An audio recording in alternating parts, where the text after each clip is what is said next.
Let's do this again. Take 3. I was asked a question. Oops, 5 after 7. I better hustle here. I was asked a question regarding a horn bow, an actual real horn bow, in regards to hand shock.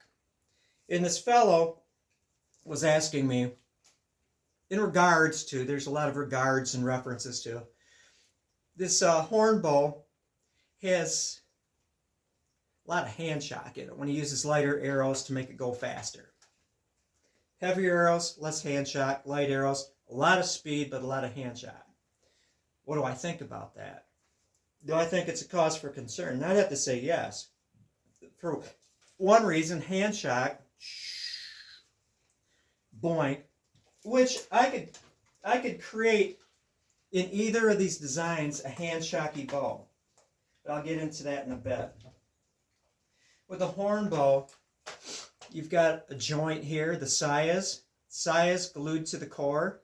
The core is just that central part of the bow, the wooden core that supports the horn, which has a glue joint between horn and wood, which is not necessarily the strongest glue joint. You have to be good at what you're doing. John McPherson would even groove the wood and the horn so he increases the surface area to get that glue joint better. And of course the glue joint, which probably is easier to get a good bond between the sinew and the wood than it is the horn and the wood. So look at this. 1 glue joint, 2 glue joints, 3 glue joints, the sias.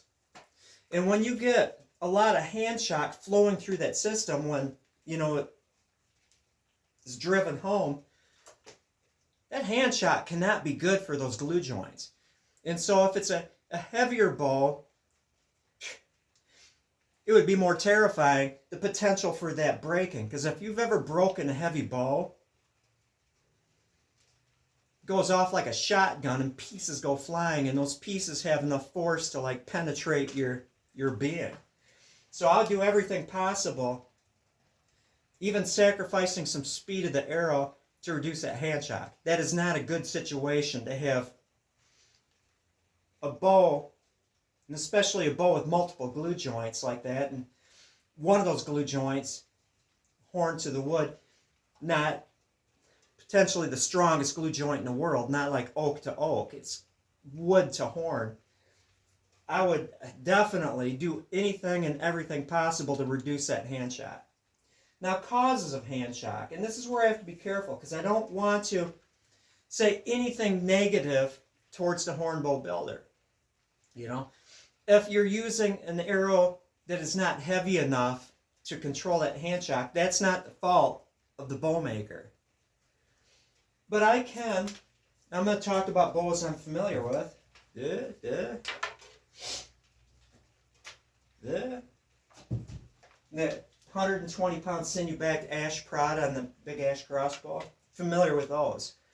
I can create hand shock in any of these designs by changing where the bend is. You can create hand shock by making the tips too heavy. Boink. Big lever arm mass there. Goink. And you can also, which I've seen in all of my designs, create hand shock by having the bend in the wrong place. And by wrong place, I mean through the handle. Yes, D bows can be great bows. They bend through the handle. So this is not an all covering, all, in every case kind of a thing.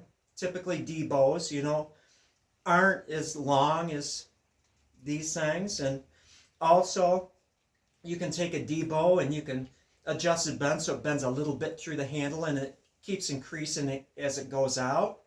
And as you get the bend out towards the tips, it effectively makes the tips think they're lighter.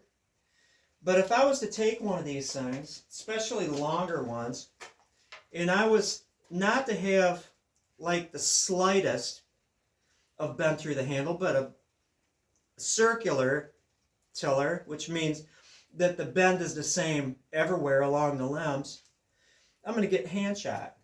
In the case of the paddle bow, even if I get a tiny bit of bend through the handle, they're going to be hand shocky. I can take a 45-pound one of these, exactly the same dimensions, but taking the bend and making it come closer to the center line here, including the center, it's going to be hand shocky.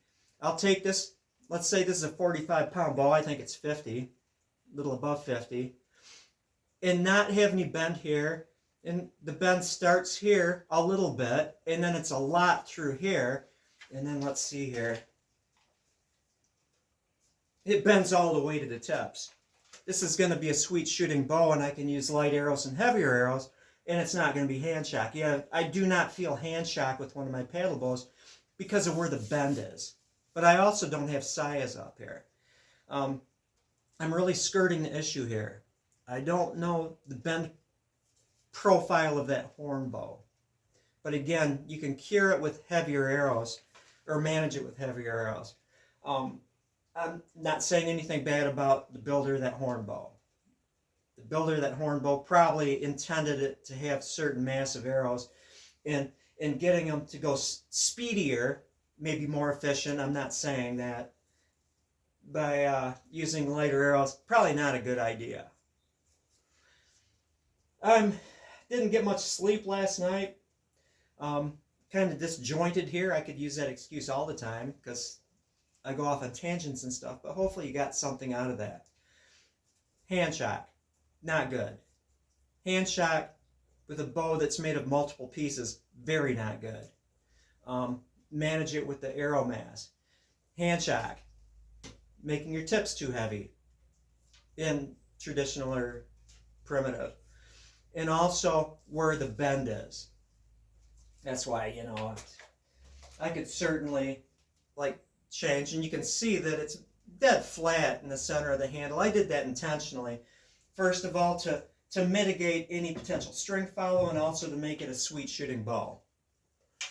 Yeah, this is the riddle of the Sphinx, trying to decode what I just said and make sense out of it. But hopefully I did make some sense out of this thing. That is all.